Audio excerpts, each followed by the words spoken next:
Dr. Abina is in with the Optimal Health Talk for this morning. Dr. Abina, welcome. Good morning, my listeners. No matter what, all the impediments today, we are here. And I apologize for starting late, but it's so-called unforeseen circumstances. Unforeseen circumstances. You know, I was reaching out to you, and I realized that your phone was dead. And I was saying, I'm sure this man must be outside trying to get in. The devil tried everything today. You know, everything in the playbook. From personally, I started sneezing uncontrollably from last night. Yes, Didn't sleep well, doctors shouldn't get sick, but go ahead. That's what they say. And then this morning, by the time I woke up and then, got myself together, and the traffic, Yes. with just 5 minutes gap from when I usually would come out, it was just made all the difference. Yes. And then I was outside now trying to come in, and the phone was dead and I couldn't get it. So listeners, so we've been talking about sleep and the importance of sleep, right? Very. But I'm going to tell you a very interesting conversation that Kate and I had this morning. Yes. So I recently installed some blackout curtains in the house and whatever to ensure that when it is night, it is night. Yes, that's what it's supposed to be. Right? So there's no... I'm just learning because I'm trying to apply the things that we discuss here because it makes a lot of sense to me. Yes, right? It does. So even the lights they're very necessary. Street lights and the lights out in the yard I could see in the nights, right? Of course. But they do interfere with the original design. Correct. 100%. Right? And in a while I would study for fascinate myself to find out why do we have moonlight when? Yes. Right. Yes. However, Katie was saying to me that when she came home yesterday, I had to go to a meeting, and she said, I am trying to go to bed as early as I leave work, because I find that we have it backwards. Correct. And that is the truth. We have things... Not our fault. Not our fault. We have it backwards. We place so much emphasis on on the morning hours after the sunrise. Yes. And pay very little attention to the other 12 hours of the day. Yes. And she was saying, I find that when I do my devotion and stuff in the morning, it's harder for me to focus fully because there are so many things in the day to be done that's already bombarding your mind. Yes. I like right? the word mind. Yes. And follow me. Yes, I am. According to the Bible, the evening and the morning was the first day, right. which states that the evening came before the morning. Correct. And It was dark. Yes, and a great emphasis. So, the way how God designed us and the way how He created the day and night, we are supposed to rest before we work. Exactly. Correct. And that is what the biology, the neurobiology and the neuroscience have established scientifically. Yes. So we've been doing it wrong. Yeah, I've been doing it wrong because that's when at the end of the day. Yes. Remember what we said the last time, if I reiterate that there are two phases of sleep: rapid eye movement And then, of course, the non-rapid eye movement deep dive of the sleep. Mm-hmm. That non-rapid eye movement sleep, we talked about it. What actually is happening is a gradual shutdown process. Mm-hmm. So it starts with the receptor sites in your eyes. Mm-hmm. Having, Can you pull the microphone at the oh, closer? sorry. The receptor sites Mm-hmm. in the retina, which is our photo cells that register light in our eyes. Mm-hmm. It now senses the reduction, Mm-hmm. and the secondary system, the pineal gland, Mm-hmm. also senses reduction in energy, general energy of the sun. And both now tells a particular part of the brain. I don't want to bombard my listeners with the name supraoptic chiasma is called, nucleus. And it now begins to shut down gradually all the muscles in the body. Mm-hmm. It starts from the big muscles and then go down to the eye. We talked about that. And so that part of sleep, during that process, Yes. that's when you don't need that light. Mm-hmm. You remember, that is the sensor. So if you turn on the phone at any point, I wish I could. That's why I feel bad that this phone is out. I recorded myself last night sleeping. I wanted to play it, including my snoring because I was getting this cold. I wonder if I could plug in your phone. I think. So there's an app I used to record it. So you find out that part of sleep is not. We will think the body is shutting down, but no, it's not just complete shutdown. It's when I call it that the brain is beginning to have a strategic meeting with your mind. That's why our forefathers used to say, when you get them angry in the day and there is a decision to make in the day, or something is riling in their mind in the day, they say, let me do what? Let me sleep over it. We now understand that the period of rapid eye movement sleep is not actually shutting down. It is your body reorganizing the emotional component. Mm-hmm. So it shuts down the muscles. It doesn't want interference with the muscles moving up and down. But it begins to look at who said hello to you in the morning, what instruction your boss gave you, the argument you made with your wife or your friend, or whatever it is that you did. All those emotional components of the body begins to now sense them, reorganize them to which one is important, which one is not, and reference them by telling the hippocampus where the memory is, recollecting the memories of the past and the emotions that are attached to them, and see whether you can relate it. And that is why most of the things that we think we are giving our patients in terms of medications, Yes. antidepressants, it stops this process, we now believe. And so the brain does not do that reorganization of that emotional component and tell you which one is important to pay attention to. Remember, at this time, it is now doing it under a controlled environment. So if you had made that decision when your boss said, come here, get out from here, you work, and you get mad and you would have said something back to him, or you would have replied to him, you are replying under a reptilian brain, a brain of the middle part of our brain, which is so defensive, so survival mode intended. But at this point, your brain is now making a rationalization of it.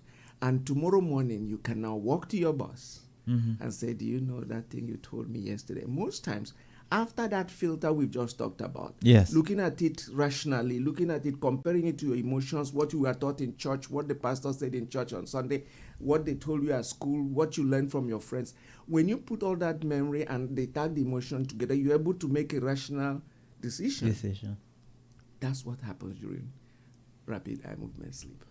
So you see why it's so important. And that's why children, babies between the ages of 1 to 6, I think, spend more time in it, because that's when they are learning.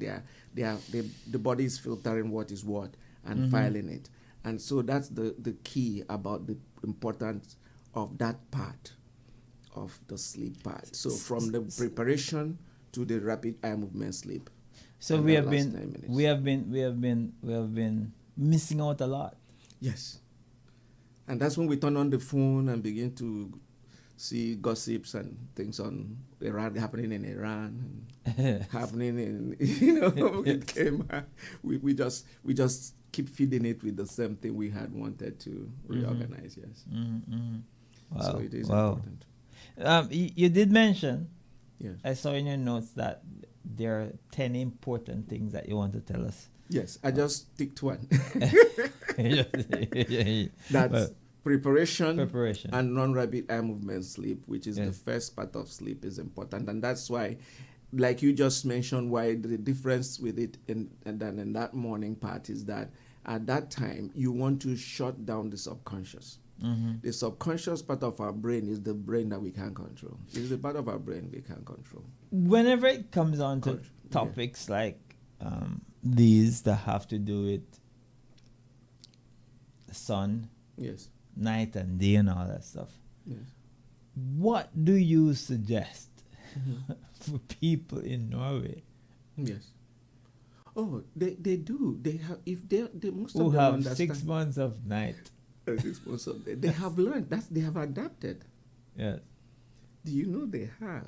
And they perhaps this, if you know this, if you look at the longevity pattern, not the longevity pattern from a perspective of, I always tell persons, people who are listening, there's a difference between our lifespan and our health span. Yes. The lifespan is the years of your life.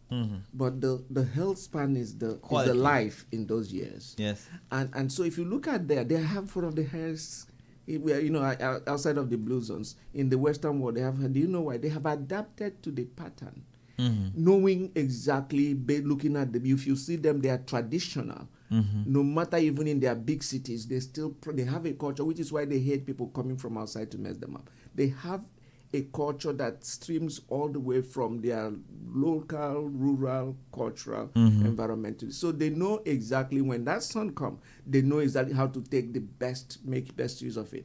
I've not researched it, but that's what science seems to point out, that they have come to understand it so well. They have little natural things that they have to do. Like we're talking about walking out with the little rays that people out in the morning, or whatever it is, they have learned how to adapt to it.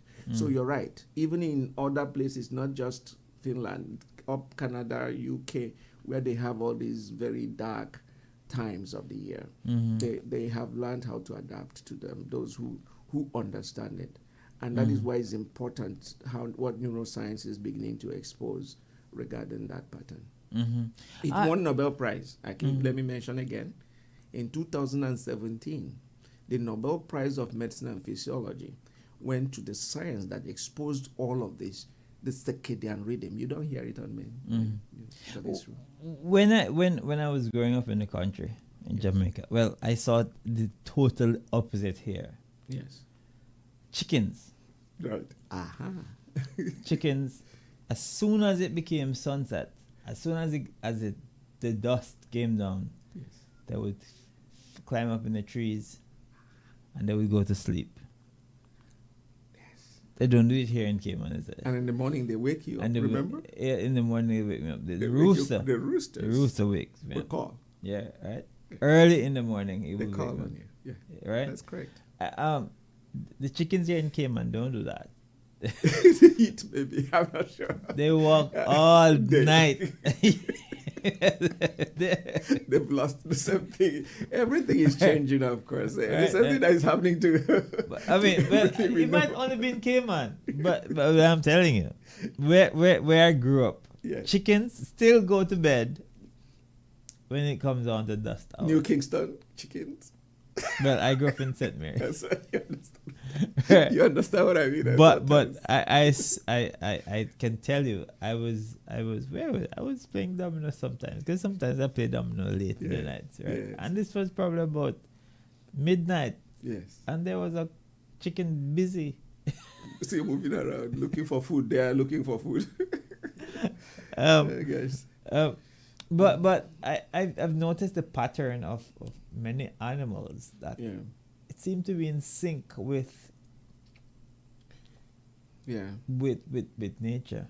Yeah, you remember what we said? I'm going to put it up again if people did not, those who were not listening. That historical scriptural fact about our fall, I still go through it with a scientific mind. Okay. And I realize that that part of us that now know good and bad, evil, and what is right or wrong. And in science, they say it's the analytical brain, which is the neocortex, the newest part in our brain. They call it the newest part, and you can understand why. It is what is hampering us a lot from most of the development and most of, including our health, in the understanding if we don't know how to handle it, how to be able to control it. And that's why it is important that we have to keep talking about this. The animals are now in the same old part of the brain that is just for survival. So everything that we are given as well, the inbuilt pattern that we are given for survival, they are optimizing it. Sometimes we are suppressing ours with all sorts of things, but they are optimizing it because there is nothing, they don't know what is what. That's why a lion will wake up and go kill its cub because he wants to maintain territory, because they don't know that judgmental part of the brain. So they do that for survival. So they are all their instinct, and which is still very, very, very clear, is that they are all doing that for survival, and that's what we also have. We have that. We have a self-surviving mode inside of us as well. And okay, so again, sleep is one of the most important part of your health. I have come to the conclusion that, remember we mentioned, and I was telling you that the mind, I put it whole in that whole part, our mind, which will include, of course, the stress, which is the opposite of it, and then the sleep, though not talked about a lot by us as doctors, which is not that we don't know, most people know, but it's just that we somehow is not in the current paradigm of medical practice. So, but I'm fascinated about it because I realize I've been doing this for 35 years, sitting with people in front of me, and I told one of my colleagues, every time I sit with somebody talking and listening to them, I get something out of them. I learn sometimes every day. And what I have learned in the last 11 years I've been is 11, 12 now, I've been in Cayman, is that it's in Caribbean, is that it is at the core of most of the chronic non-communicable diseases. And even the infections and infestations, like this cold I'm having now, I don't know the last time I had cold, and I can almost relate it to why. Because I know, and when I dropped the ball in terms of managing my stress and how it's affecting me. So it's affecting your immunology, which is the ability to become, aggressive in running against and, of course, preventing these diseases that are coming from viruses and bacteria. So it is a very important component of our health. Well, one can tell that, most times is when, well, if not all times, when you really get overcome by a flu, it's because of lack of rest. A lot of factors, and that's where it anchors most of the time. If you think about it, most of the little things that you never had before, when you see them coming in and your colds, having recurrent cold, you have bumps coming on your body, go look in yourself. So rather than just start looking, I tell people, okay, you can look at the environment, of course it plays a role, but most of the time, look in there, you'll see that there is one of these two, the yin and the yang, the stress. Either the way you're managing your stress or the way you're optimizing your sleep, you're going to find the connection. Now, sleep is the one that I believe that if you can handle it, which we have stress sometimes, remember we talked about it, you may not be able to determine your mortgage, how it influences your subconscious, but at least sleep you can, like you're doing now, you can intentionally begin to, in your mind, I see somebody say, I can't go to sleep before 11 o'clock. I say, why do you think you can't go? You come back from work by 5 o'clock and you tell me you can't go, but you say 3 children. I say, okay, that is where the family becomes important, and I understand that. But then you can begin to do the same thing. Children's brain, the brain of children is more amenable to pattern than we, because our own is already corrupted by our experiences. So you begin to tell them, hello, 7 o'clock, everybody go to your bed. And you take off the phones from those who are you have phone. why can't we do that? We tend to think we can't. So once you control them, know that it's 7 o'clock, they know it's bedtime, nobody's going to make a noise, then you have your own time. And you go and put all the factors we're talking about. You don't eat any big food that will keep the digestive system working. You don't go put on the lights. You shut down the lights.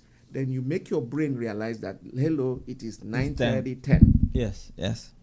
So once the brain loves that pattern, once you begin to establish the pattern and consciously let it know that's the time, then it begins to wire our brain, neuroplasticity. Our brain still develop patterns of wiring for our brain to unfile it in the place called hippocampus, where the memory is, and let the brain remember that 9 o'clock to 9:30 is your preparation for sleep, and that your sleep time is 9:30 or 10. So you do that consistently. We are consistency matter again. And then it writes. And then it writes. It writes it. The second thing is, in that time, we are going to talk about those of us who want to align it to our religious belief. It is at that time, again, that you're going to consciously tell your brain that it's time to be quiet. You close your eyes, and then you take deep breaths. Whether it's box breathing that we talked about, 6 inhale, 4 hold, 6 to 7 to 8 exhale, 4 sleep, like they call it. That's why they call it box. You hold. You must learn to tell the brain that you can hold your breath. Yes. I tell people that you must let the brain know it cannot drive you. Yes. Cannot keep driving your breath for you. You will be the one. It's your life force. You have to be the one controlling it. So you control your breath, and you will begin to consciously focus and relax your mind. And if you take that pattern into that sleep, then your brain begins the next phase. So we talked about the rapid eye movement sleep and what it does. Then the deep part, within the rapid eye movement sleep, the initial part of what the brain does next start. It begins to release chemicals into the glymphatic channels. Glymphatic is the fluid that cleans the brain itself. It wants to clean itself as well. So that's when you're beginning to dive down into the deep sleep. So the deep sleep is now, which is called the non-rapid eye movement sleep. The next phase of sleep is where the cleaning process begins. So it reorganizes the emotions in non-rapid eye movement. It takes you deep dive to now begin to clean itself first, and then begin to call the crew to go to clean the rest of the body. There's another thing that happens at that time. That is when the energy management of the body, he calls the meeting and tells each of the organs to give it a report, and then it will send the right crew to go and clean and prepare them for the next day. So I put it that way. That's what I said. That's what happens in that part of the sleep, in the first part. Wow. So it does that again over 90 minutes. It brings you up again. It's a 90 minute cycle. 90 minutes rapid eye movement, deep dive for 90 minutes, bring you up again into a lighter sleep. That time that's when everything will begin to come back again. As it's doing this recycling process, the brain now begin to reorganize the entire body. You see, it starts with what happened today, takes you down, cleans the body, cleans whatever as it can at that time, brings you up again, refine what happened in there. So at the end of the day of your sleep, you would have done about 3 cycles of each of these. And that's when you wake up the following morning, a brand new, totally rested man or woman. And that's what I want my listeners to know today, that there is nothing inside of us, there is nothing that we cannot do if we do the right things that our body deserve. We deserve it. It's a mansion we build that is built, and we deserve to keep it at its optimal. Yes. Very, very, very, very important information. Very, very important information. Yes. So now you realize that the brain, I realize that the brain is not only for thinking. Yes. And for like pumping blood or what. It does sending blood. More. It does a lot more. It does a lot of the repairing and the cleaning process. Yes. So and it's not like the brain is having organs that stretches, it does all this purification through the blood. Yes, it sends information. So that's another part. The brain uses a lot of tools. So remember, the first one is the wiring. I mentioned it earlier when we were introducing the brain. If I get a new radioactive cleanser and just tell it to clean out everything in the body except the nerves. So if I fire it on you, it will melt your bone, your muscle, everything else, and just leave the nerves, anything called nerves. Your body shape will be exactly the same. It will not change. You can hold it. If it's stiff enough, you can move it like your arm. So the brain has wire, just like most buildings as in these days. Every part of your body is wired by wire. That's the first one, which is the nerves, starting from the brain itself and the nucleus inside to the spinal cord, and then all the wires that are coming out to control the body. The second thing it does is to use the hormones by stimulating parts of our body with hormones. So the pituitary, they call it hypothalamus. People don't have to know this, but at least it makes sense. You Google and look at it. Is the vegetative part of the brain. It's the one that regulates our emotions. It starts from the hormones oxytocin. It's the one that also begins the reproductive part of our body, controls it, and all the other endocrine organs. That's the regulation. In that way, it now talks to another part called the pituitary, which will now produce the main hormones that go into the blood to go straight to where it wants it. It sends some to the adrenal gland to control our response to stress, which is cortisol, adrenaline. It sends another one to our reproductive organs, follicular stimulating hormone and luteinizing hormone for women. So all of those hormones, the growth hormone that we talk about all the time, the thyroid hormone, they are all coming from there. That's how the brain now have a full, that's the board of directors. These hormones are the board of directors, the second layer. And then the third layer are the little hormones it pushes out to different areas of the body whenever it is wanted. So it is directly in charge. And that's why we cannot ignore it. Okay. We're up on a break. We can take one quick break and come right back. It's 23 minutes after 8 o'clock. We have another 7 minutes in the program for this morning. All right. But we take one quick break and we're back right here. Keep it locked to Praise 87.9 FM.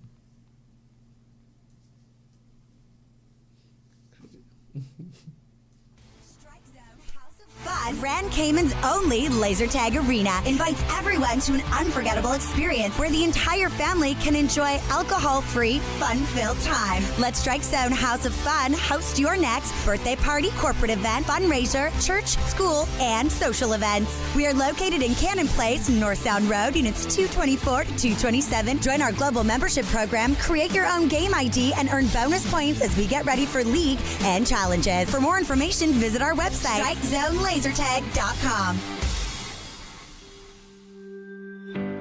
The Adventist Book and Nutrition Center is pleased to present our now and buried treasure brands of natural supplements. These highly acclaimed products range from general health, botanicals and herbal products, probiotics, digestive enzymes, amino acids, minerals, vitamins, nutritional oils, and omega-3 and fish oils. Additionally, our products include heart health supplements, immune system boosters, and male and female health support. Call us today at 345-640-2647. That's 345-640-2647. You could also reach us at 345-949-2647. That's 345-949-2647. We look forward to seeing you from 9 to 5 on Monday through Thursday and from 9 to 3 on Fridays at 209 Walkers Road, Georgetown.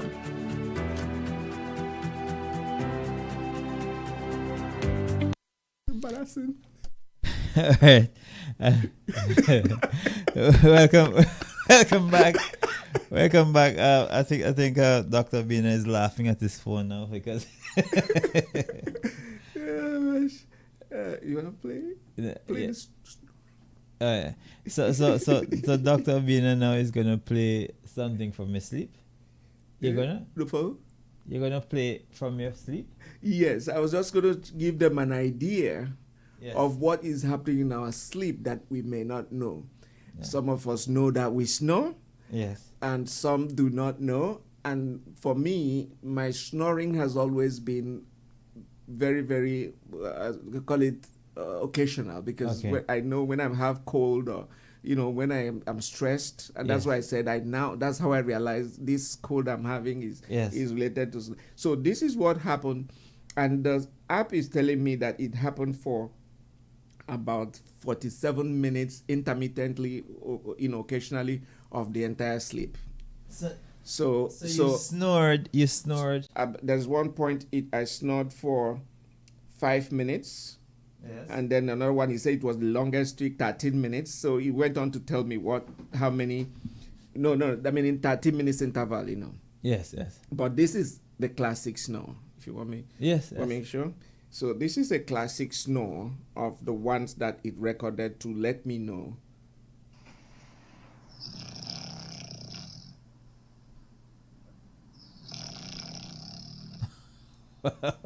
You won't believe that this is me. See? So I use this to show my patients sometimes that it's part of your brain, just you're no longer in control. And what this is simply telling me is that my tongue was heading back. It was relaxed so much that it's now moved back to block the flow of air through the nose. There's a chamber called the pharynx where the air passes through to go into the lungs. Mm-hmm. And there's a little thing hanging down called the uvula. Yes. So that's what helps us to phonate when we are talking. But when you're sleeping, the tongue goes back, relaxed, and goes back to it, so relaxed, and goes back to it. And the both of them are now almost touching to each other, blocking the free flow of air. And as air is passing, it vibrates. Mm-hmm. That's what that is. Now, why that is important is that when you having snoring, it means you did not get the benefits of that part of sleep, because your oxygenation is going to be very poor. So all these things we are talking about now, the rapid movement, is going to be muddled up, because the brain is not getting enough oxygen, and so it's now going to put you on a stress mode. So the brain is going to feel something is not right and go into the stress mode rather than go into the natural way that it goes up and down. That's exactly what the app told me, that I got maybe just about 4 hours of deep sleep. 3 hours of deep sleep instead of 4, and because of this. So that's why it's important. I usually would want people to know that. And this morning, remember I told you, I woke up, I was foggy, my brain was feeling heavy, and all things started happening in the process. So it's always vital. Wow. I always want to make sure that sometimes if you don't feel it, that's why I tell my colleagues too, there are certain things that as a doctor, if you don't feel it and know it, it becomes a little difficult. You just see it as textbooks thing. So somebody say, I have a headache. You see it as textbook. Oh, headaches. They say in the book you should write Panadol for the person, and you just write Panadol. But if you have had, the experience or somehow seen it in its actual way and try to make deeper inquiry about the whys and the whats, it makes it a lot easier to treat. I know it's time for us to wrap up, but there's just something I want to know. Yes. I want our listeners to know, myself to know. Yes. You just played from the app where Right. you record your sleep, Right. and it tells you how many hours of deep sleep you got. Yes. Right? Yes. What is the recommended amount of deep sleep that you should get? Usually it should be about 60% of your sleep. So the rapid eye movement is 90 minutes. All of them go. Light sleep is probably about 3 hours of light sleep, about 5 hours of deep sleep. But remember that I still have not had time, because I realize it's going to take a little more to go into, but I want my listeners to go and look at the types of sleep pattern, because we now realize putting numbers is not enough. You can go and read about sleep patterns. When you read about them, and I want you to go to Google Scholar.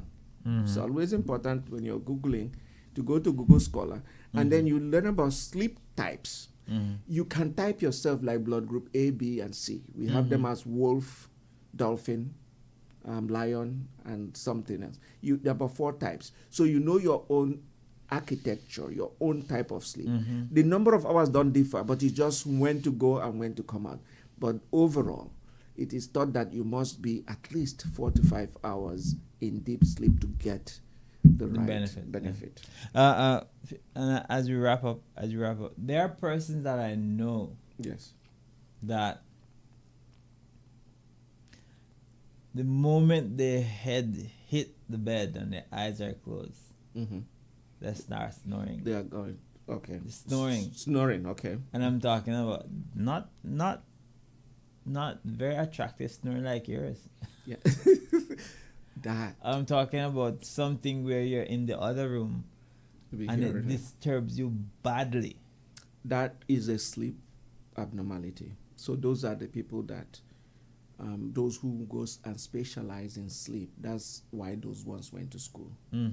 Because, like I said again, I've told you, but even privately, that I see sleep as one of the most important components of what we should be doing as humans. And so if it is not going through this pattern that we now understand, where you have emotional regulation, light sleep, go to dive sleep, and go through that pattern, and you just go straight, it means something is wrong from day one in terms of the way your brain is regulating sleep. And that's what I mean, that it's not something that you should just take lightly. Anything that affects your sleep, and I'm going to tell as a final parting note, anything that is affecting your sleep, do not take it lightly.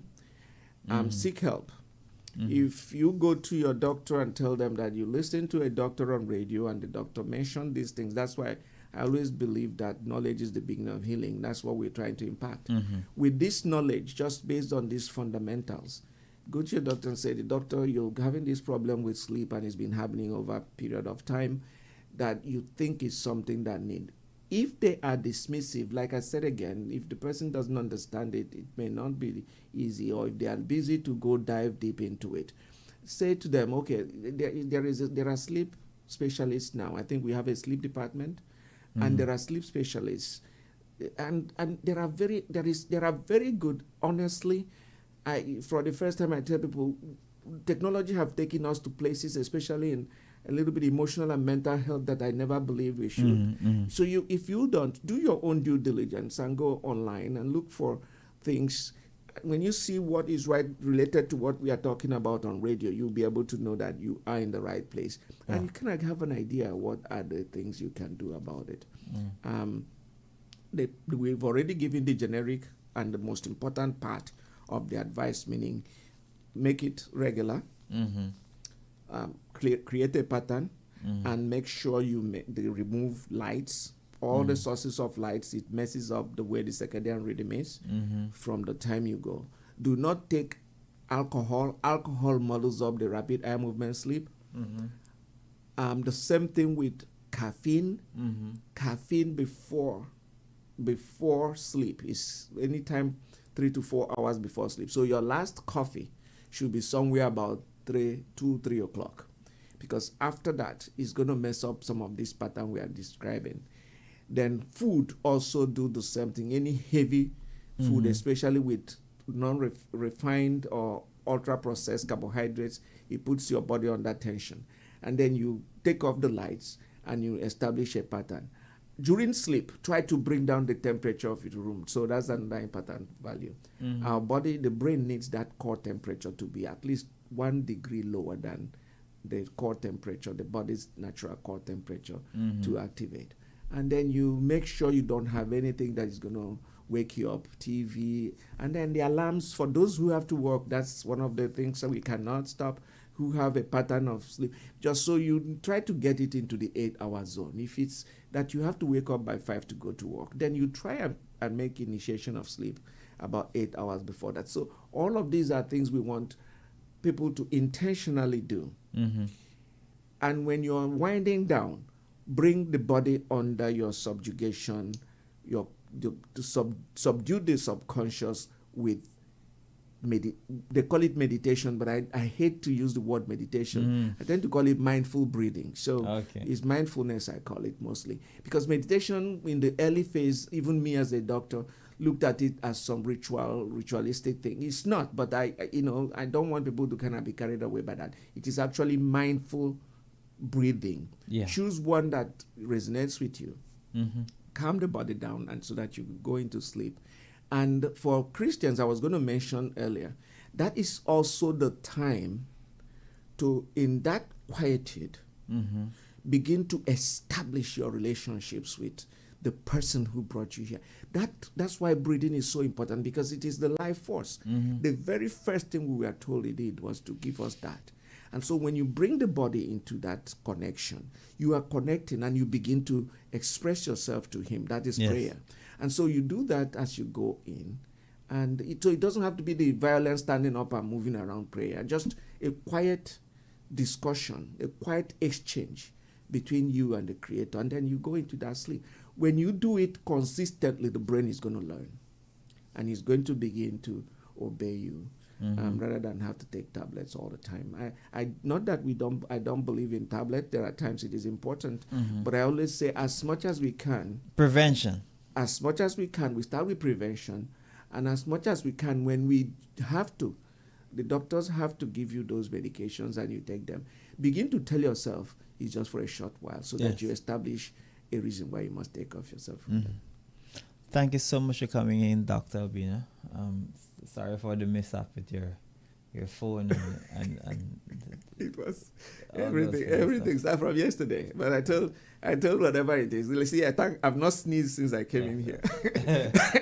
From yesterday, I was like, oh gosh, this is coming. What is happening here now? But I thank God that it has not stopped us from talking this morning. So we have some more points on this. We cannot, like I said again, it's a continuous thing. We're going to flash up on it. We'll finish up. And we are looking forward to now beginning to ask our listeners if there are any things they can send a message. Send a message or whatever. Whatever it is that you want us to talk about. Yes, we can now begin to open our doors and windows and our microphones and phones to anybody who wants to get specific issues talk about. We can discuss it and interact in the process. And I thank you all for listening this morning. All right. That has brought us to the end of Optimal Health Talk for this morning. Be sure to join us again next week, Wednesday, as we do it all over again for you. This also has brought us to the end of Right Start for this Wednesday morning. We do it tomorrow morning again with Dr. Shine O'Connor with Family Matters. You have a good and godly Wednesday.